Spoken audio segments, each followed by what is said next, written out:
Imagine a cold, rainy afternoon in Portland, Oregon, November 24th, 1971. It's the day before Thanksgiving, and the United States is a nation teetering on the edge. The Vietnam War drags on, claiming lives and sparking protests in every major city. The economy is shaky, with inflation creeping up and unemployment leaving families anxious. Trust in the government is at an all-time low. Watergate is just around the corner, and the shadow of distrust looms large. At Portland International Airport, the terminal buzzes with holiday travelers, families reuniting, businessmen catching last-minute flights, and weary souls just trying to get home. Amid the hustle, one man stands out, not because he's loud or flashy, but because he's so ordinary. He's in his mid-40s, dressed in a crisp black suit, white shirt, and a skinny black tie. A briefcase rests by his side, a cigarette dangles from his lips, and a pair of dark sunglasses hides his eyes. He approaches the ticket counter for Northwest Orient Airlines Flight 305 to Seattle, pays $20 in cash for a one-way ticket, and gives his name, Dan Cooper. To the ticket agent, he's just another face in the crowd. But this man, soon to be known as D.B. Cooper, is about to pull off the most daring heist in American history and vanish into legend. This is not just a crime story. It's a mystery that has gripped the world for over half a century, a puzzle that defies answers. A tale that blends audacity, cunning, and the allure of the unknown. In this inaugural episode of Crime Chronicles, we're not here to simply recount facts. We're stepping back in time into the rain-soaked air of 1971 to relive every heart-pounding moment of a heist that shocked a nation. Who was D.B. Cooper? Was he a criminal mastermind, a desperate man, or something else entirely? Did he outsmart the FBI and live out his days in secrecy, or did the stormy wilderness claim him? Why does his story still haunt us 5 decades later? Buckle up, because we're about to embark on a journey into one of America's greatest unsolved mysteries. Let's set the scene. It's 2:50 p.m., and Northwest Orient Airlines Flight 305, a Boeing 727, roars down the runway in Portland. On board are 35 passengers and a crew of 6 pilots, flight attendants, and a few weary souls headed to Seattle for Thanksgiving. The plane is half empty, typical for a short regional flight. In seat 18C, near the rear, sits Dan Cooper. He's calm, almost eerily so, sipping a bourbon and soda, his briefcase tucked under the seat. He blends in perfectly, a businessman perhaps, or a weary traveler heading home. But inside that briefcase lies something far more sinister. A bomb, or so he claims, complete with red sticks, wires, and a detonator. No one knows if it's real, but the threat is enough to change everything. About 30 minutes into the flight, as the plane cruises at 10,000 feet through the gray, turbulent clouds, Cooper lights a rally cigarette and motions to Florence Schaffner, a 23-year-old flight attendant. She's young, professional, used to handling all kinds of passengers. Cooper hands her a folded note. Thinking it's a flirtatious gesture, maybe a phone number from a lonely traveler, she slips it into her pocket without a glance. But Cooper leans forward, his voice low and steady. "Miss," he says, "you'd better read that note. I have a bomb." Schaffner's heart skips a beat. She pulls the note from her pocket, her hands trembling slightly, and unfolds it. The words are written in neat, deliberate handwriting. "I have a bomb in my briefcase. Sit next to me." Schaffner sits, her mind racing. Cooper opens his briefcase just enough to reveal what looks like a homemade bomb. Red cylinders, tangled wires, a menacing device that could end them all. He's calm, polite, almost gentlemanly, but his words carry weight. "I want $200,000 in unmarked $20 bills," he says. 4 parachutes, 2 primary, 2 reserve, and a refueled plane waiting in Seattle. "Do what I say, and no one gets hurt." His tone is matter-of-fact, as if he's ordering a coffee, not holding a plane hostage. Schaffner nods, trying to stay composed, and hurries to the cockpit to alert the pilots. In the cockpit, Captain William Scott and his co-pilot listen in stunned silence as Schaffner relays the message. "We have a hijacker," she whispers, her voice barely steady. Scott radios air traffic control, and soon the FBI is involved. The passengers, unaware of the drama unfolding, are told there's a minor mechanical issue to keep them calm. But tension ripples through the cabin. A young mother in row 10 clutches her toddler, sensing something's off. An elderly man in a tweed jacket glances nervously at the emergency exits. A businessman sips his drink, oblivious, lost in a newspaper. Cooper, meanwhile, remains serene, lighting another cigarette, gazing out the window at the stormy skies as if he has all the time in the world. Let's pause to imagine what's going through Cooper's mind. Is he nervous, his calm exterior a mask for a racing heart? Or is he truly this confident, a man who's planned every detail down to the second? He knows the Boeing 727 like the back of his hand. Its rear air stairs, a unique feature, can be lowered in flight.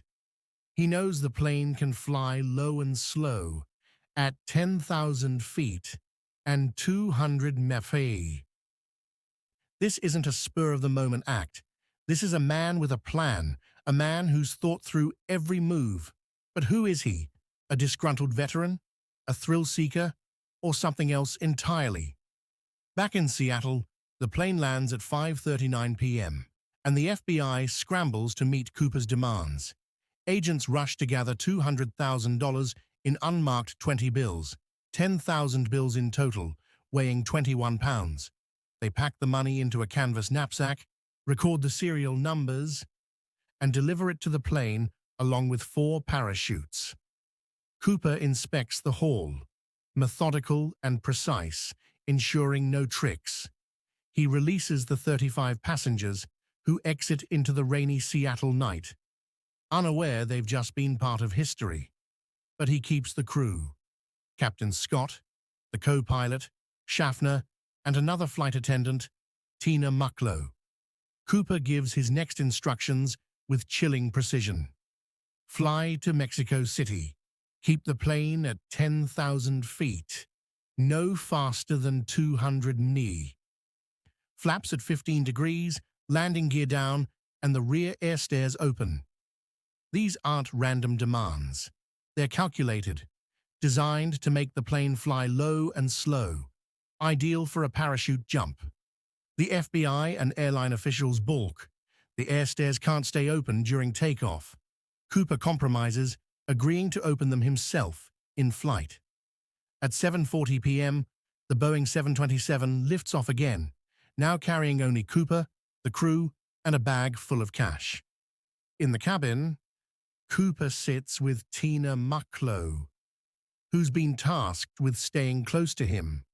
He's oddly courteous, offering her a cigarette, complimenting the airline's service. He even pays for his bourbon, leaving a tip. But as the plane cruises over southern Washington, his demeanor shifts. He asks Mucklow to join the crew in the cockpit, closing the curtain behind her. Alone now, he ties the money bag tightly around his waist, straps on one of the parachutes, and lights one final cigarette.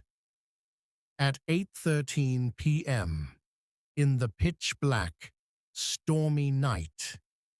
He lowers the rear air stairs.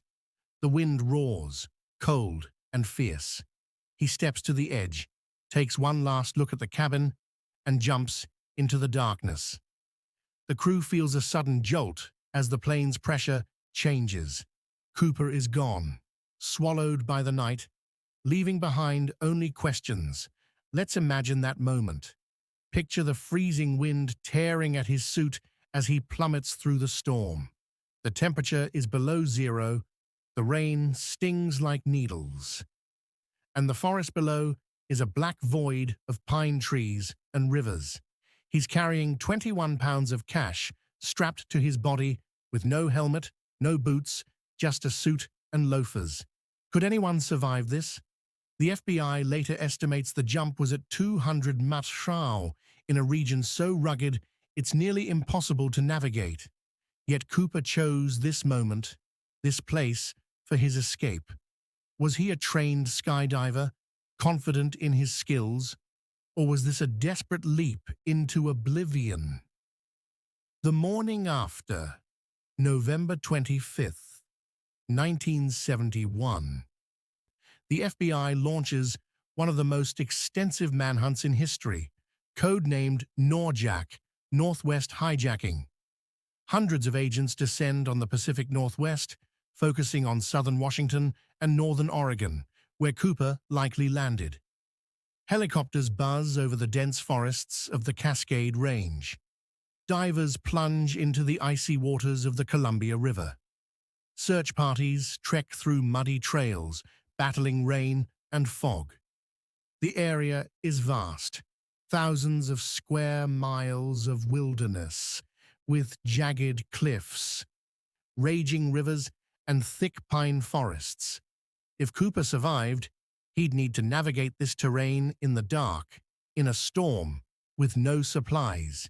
If he didn't, his body could be anywhere, lost to the elements. The evidence left behind is maddeningly sparse.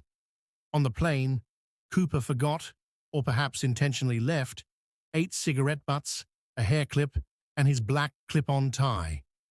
The FBI sends the cigarette filters to their lab, hoping for fingerprints or saliva. But 1971 forensic technology is rudimentary. The tie, a cheap polyester model from J.C. Penney, offers no unique leads. Agents interview every passenger, every crew member, even the ticket agent who sold Cooper his ticket.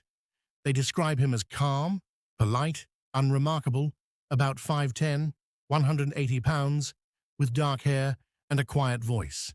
He spoke with no accent, gave no hints about his past.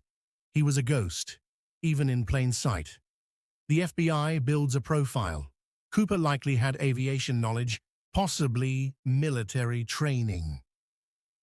He knew the Boeing 727's air stairs could be lowered in flight, a detail only an insider or expert would know.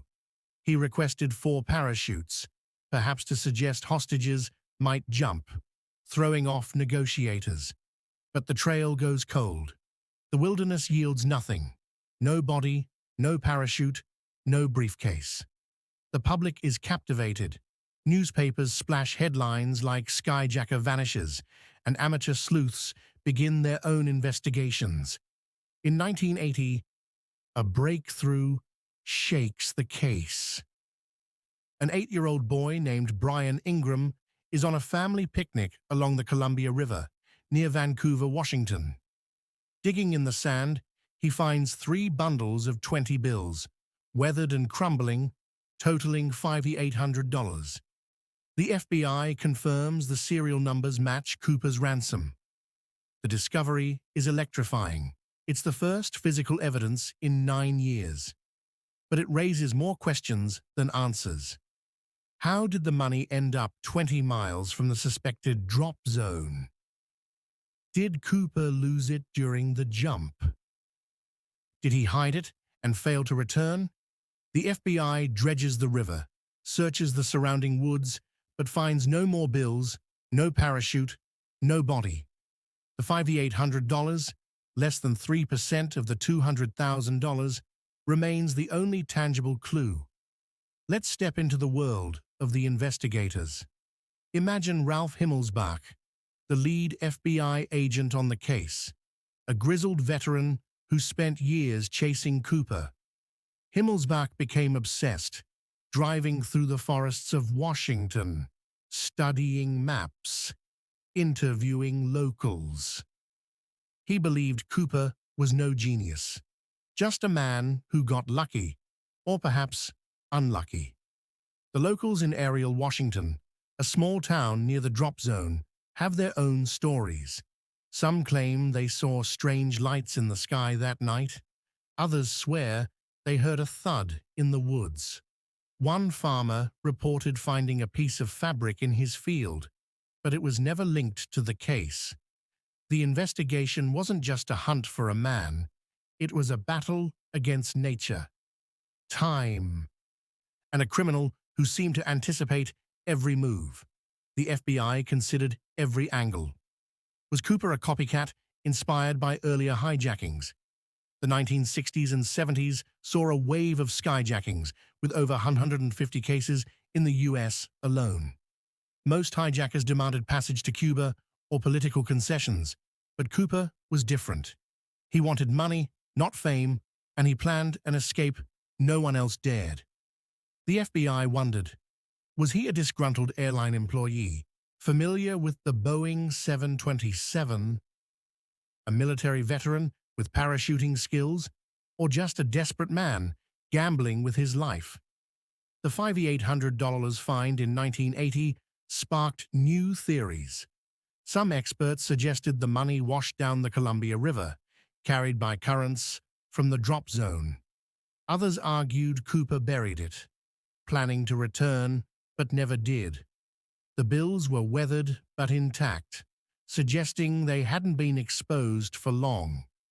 Scientists analyzed the algae on the money, estimating it entered the river years after the heist. Did Cooper lose the cash in the jump, or was it a decoy to throw off the FBI? The questions piled up, but answers remained elusive. Let's explore the theories about who D.B. Cooper was and what happened to him. Over the decades, hundreds of suspects have been named, each with a story that seems plausible until the evidence falls apart. Let's dive into the top 5, starting with the most compelling. First, there's Dwayne Webber, a career criminal with a long rap sheet. In 1995, as he lay dying, Webber whispered to his wife, "Joe, I am Dan Cooper." Joe was stunned. She later found a library book on the D.B. Cooper case in their home, filled with handwritten notes matching details of the heist. Webber had a history of theft, served time in prisons near the drop zone, and once mentioned parachuting in his past. Joe recalled a trip to the Columbia River, where Webber seemed oddly nostalgic. But when the FBI tested DNA from the tie against Webber's profile, it wasn't a match. Another dead end. Next, we have L.D. Cooper, a Korean War veteran from Sisters, Oregon. In 2011, his niece, Marla Cooper, came forward with a story. She claimed that as a child, she overheard L.D. and his brother planning the heist. L.D. was a skilled outdoorsman, knew aviation, and returned home injured around Thanksgiving 1971. Marla remembered him joking about a big job that would set them up for life. The FBI investigated, but no physical evidence linked L.D. to the crime. His family insists he was Cooper, but the trail went cold. Then there's Barbara Dayton, a unique suspect. Dayton was a transgender woman, an amateur pilot, and a librarian in Washington. Friends noted her striking resemblance to the FBI's sketch of Cooper. She had aviation experience, worked on planes, and even hinted to friends about pulling off a heist. Dayton's small stature, 5'4" and slight, didn't match witness descriptions, and her claims were dismissed as boasts. Still, her story adds a fascinating twist to the mystery. Another theory suggests Cooper didn't survive the jump. The conditions were brutal: a 200 mph freefall, sub-zero temperatures, driving rain, and a dense forest below.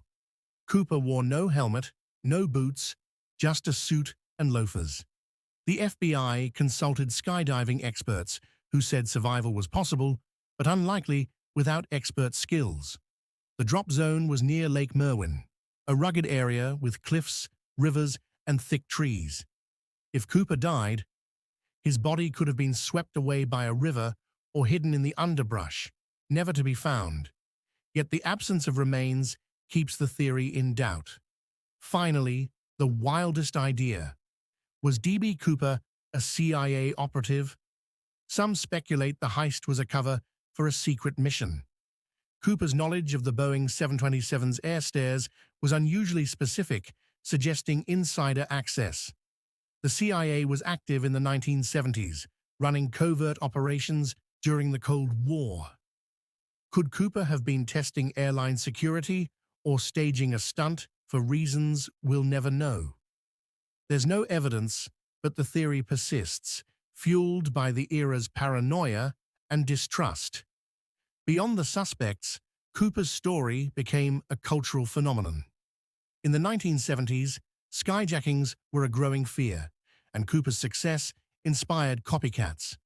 Richard McCoy, a Vietnam veteran, hijacked a plane in 1972, demanding $500,000 and parachuting out. He was caught, but some believe he was Cooper, though the FBI ruled him out. Bars in Washington started serving D.B. Cooper cocktails, bourbon and soda naturally. The small town of Ariel, near the drop zone, holds an annual D.B. Cooper Days festival, where locals dress as skyjackers and swap theories. Hollywood got in on the action, with movies like The Pursuit of D.B. Cooper starring Robert Duvall. Songs were written, books published, and Cooper became a folk hero, a symbol of rebellion against a system many Americans distrusted. Why does Cooper's story endure? It's not just the money or the mystery, it's the audacity of one man, armed with nothing but a briefcase and a plan, outwitting the FBI, the airlines, and the entire U.S. government. He didn't hurt anyone, didn't fire a shot, and walked or jumped into history. In an era of turmoil, he became a legend, a shadow who proved the system could be beaten.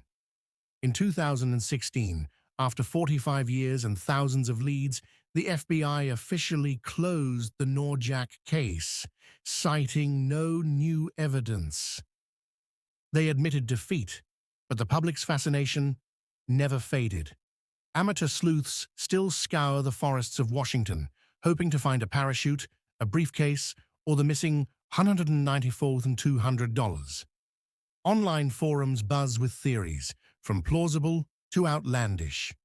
Was Cooper a genius who lived out his days on a beach somewhere? Or did he pay the ultimate price for his gamble, lost to the wilderness? D.B. Cooper didn't just commit a crime, he created a myth. His story is a mirror, reflecting our love for rebellion, our obsession with the unknown, and our need to believe one person can defy the odds. We may never know who he was or what became of him, but that's what makes this tale timeless. What do you think happened to D.B. Cooper? Did he outsmart everyone and escape with the cash? Or did the stormy night claim him? Share your theories in the comments. We read every single one.